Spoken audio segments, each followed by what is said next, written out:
Greetings, BlazeLeeDragon here, and today's book review will be Living Asatru by Greg Dukes Shetler.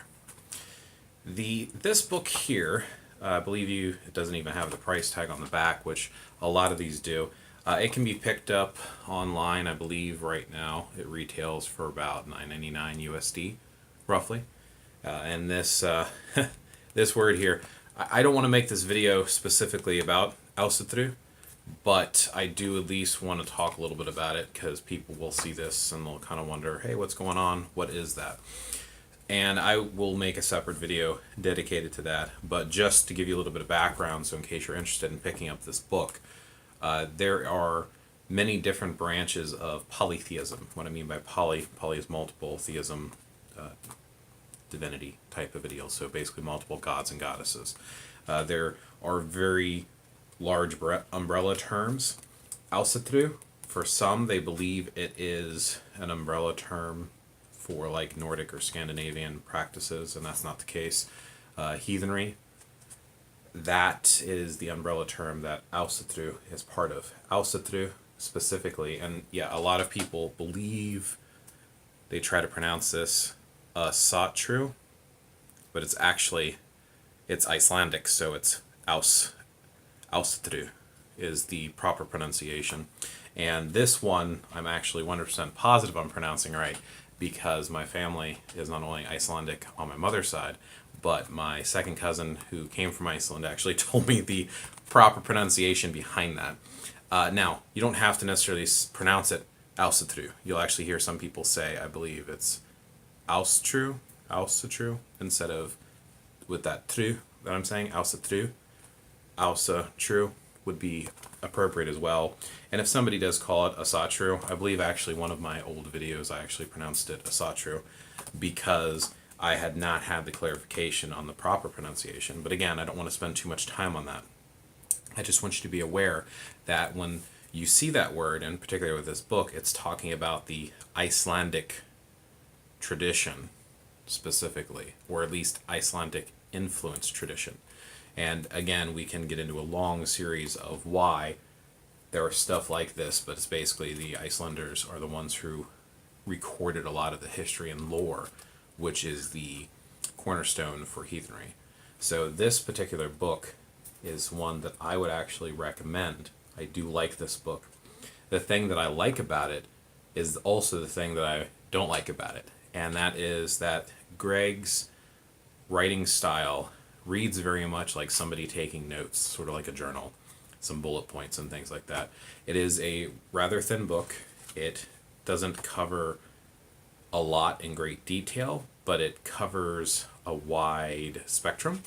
And the other thing that I like about it, I got some dog-eared pages, is that his writing style, he suggests it very similar to how I try to do my videos, from his research, from his opinion. This is his version, his interpretation, and he encourages people to be aware of that even right in the get-go when he introduces it.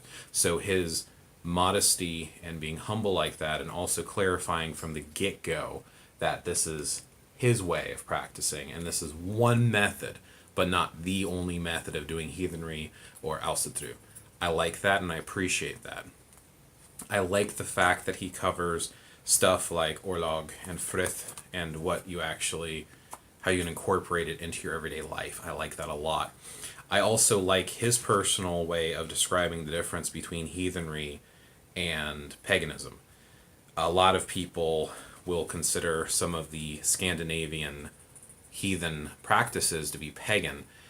Now, that's not wrong by any means, and I'm not saying again that I have the only right definition or answer, nor am I saying does Greg, but Greg's, or Duke's, I don't know what he prefers, his way of explaining the difference between the two closely relates to what I have heard throughout the years, so I kind of like that. And to summarize it, which again I recommend getting the book and reading it, but to summarize it, the idea is that paganism is more like earth-based and focuses around honoring and reverence and divinity of nature itself.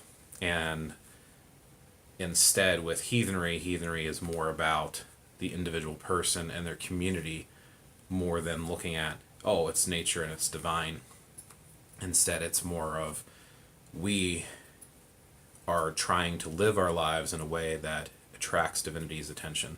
And you'll see that in a lot of different heathen practices, that it's more about becoming people that the gods want to associate with. And actually, even wording it that way is very similar to how he words it in this book. Again, very similar to a lot of the things that I've heard in other heathen practices as well.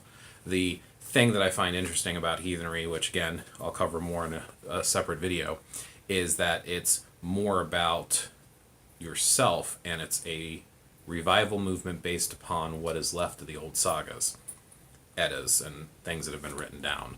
A lot of it has been lost, and we don't know a lot about the way it was. So any sort of movement like this book is an attempt to reconnect with our past, and Greg is very clear about that, and I like that a lot. What I don't like is sometimes when he goes into his examples to try to help you understand, I don't necessarily relate to the examples he gives, and I also feel he's sort of a little long-winded in some of his explanations. It's not bad, it's just something that kind of threw me a little bit. He'll go down these really bizarre examples that I just... And again, I just think it's because I personally didn't feel connected to it. Also, he'll go over in very little detail. Like there's this entire section that goes over the Aesir and the Vanir. This is the rune section here. Actually, even the rune section, we're talking about listing out each one of the runes with like a couple sentences. That's just... If you take this as an introduction to get you involved in learning some of the basic concepts and then using it as a foothold to kind of leap off and do more study, great, excellent book. Not really a good book to go into great detail and lore. I've got better ones on that. So here is about the Aesir and the Vanir, and it will go into, or the Vanir, it'll go into a very short paragraph on each of them, and to me that's just not enough. Like I said, it's just kind of like a tip of the iceberg, so to speak. Kind of like, here's a general concept, here's some really odd way, in my opinion, odd way of like giving you an example that may or may not relate to you, and now here's the next concept. And that is why I both like and dislike this book. Regardless, though, for the price tag, for an introduction, great book. I recommend it personally. I really think you should try picking it up. So that is Living Asatru by Greg Dukes Shetler. Check that out. Like I said, about $9.99 USD. Thank you for watching. Remember to thumb up, like, and subscribe, and may your journey be a fruitful one.